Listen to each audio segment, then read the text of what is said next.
I know he cheated on me. No matter what he says, no matter how much he's in denial, no matter how much he says he loves me, I know he did it. I love my wife and I love my children. I'm a respectable lawyer and I've done nothing wrong.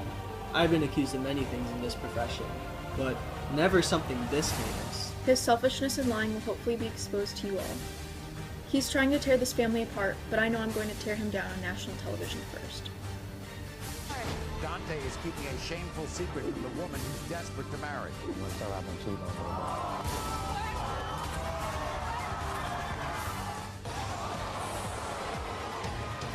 Alright, we're back! And this segment here, of course, concerns once how to be star-crossed lovers turn backstabbing spouses.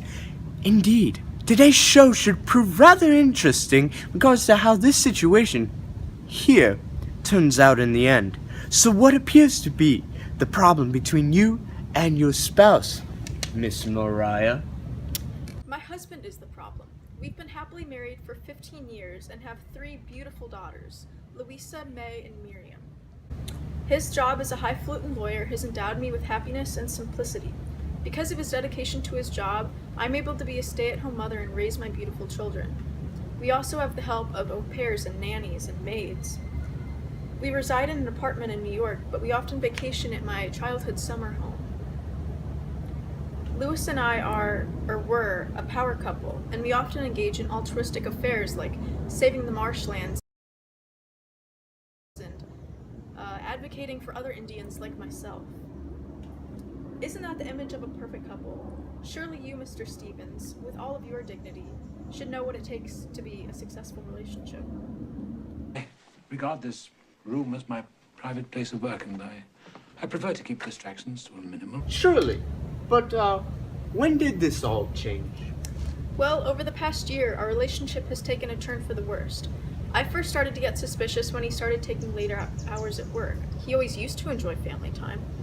We then started quarreling about simple things like creatures eating at his garden. And the final straw was his coincidental, blooming relationship with my best friend Dina. Now that you know my side of the story, I'm sure all of you onlookers will sympathize with me. Louis may claims that he loves me, but his actions speak for themselves. Yes, quite. Well, what if I told you we brought your husband out here to go over your supposed marital problems? Hello, wife.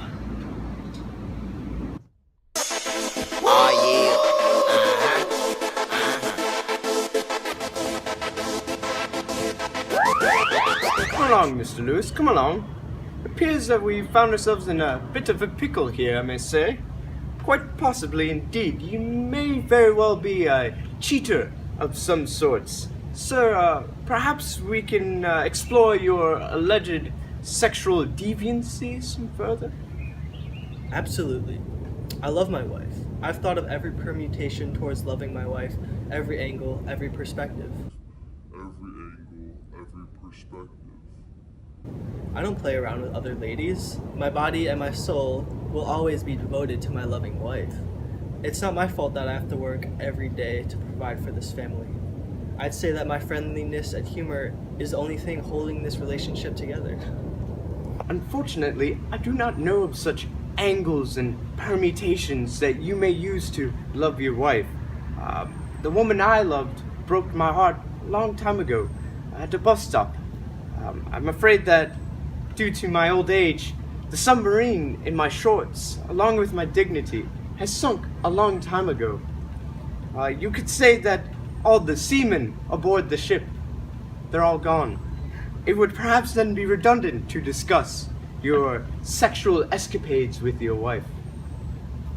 Oh, what's that? Oh, we've got a message here. Oh, excuse me, sir, but I have a message to convey to you. From my father? Yes, sir. That is effectively. Fire away, Stevens. He wishes for you to know, sir, that ladies and gentlemen differ in some respects. I'm already aware of that, Stevens. Would you get to the point already? You mean you already know? You see, he's constantly underestimating me. I've done extensive background research into the subject. And, I mean, if you know what I mean.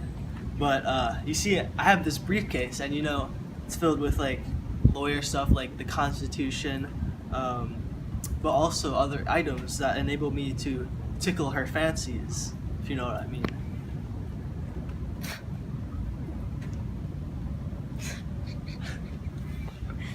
I could show you all of those angles, of course.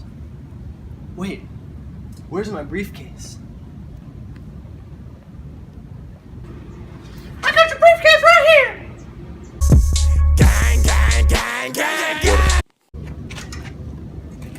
What is she doing here? I thought I told you to go back to your mother, you broad.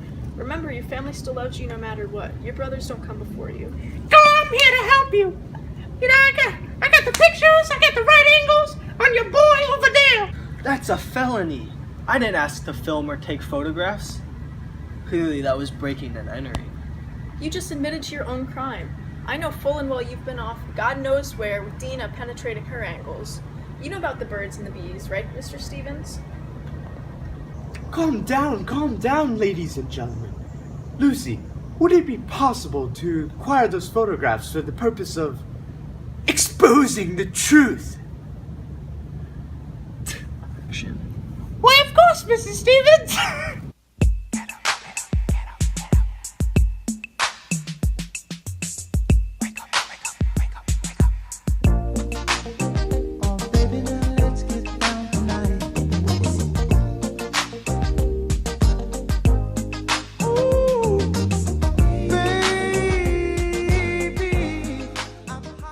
I'm appalled. I always suspected that something was amiss, but I'd always hoped that it was a figment of my imagination. So thank you, Lucy, for, sleeping with that salesman to get that camera. But more importantly, thank you for exposing Lewis. Of course, but this doesn't mean I'll come back for your crazy ass! And you. I'm going to single-handedly take everything away from you. The apartment, the lake house, the luxuries.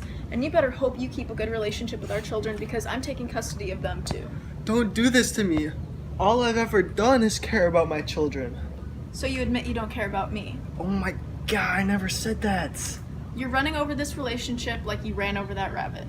OMG, are you still on that? Why are you still on that? That was like an accident. Like honestly. Bye, Felicia.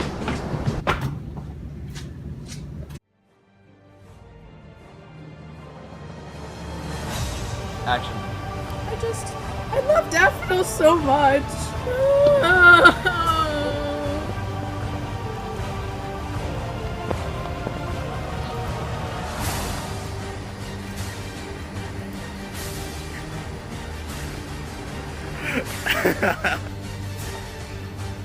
You're having sexual relations with Mr. Stevens.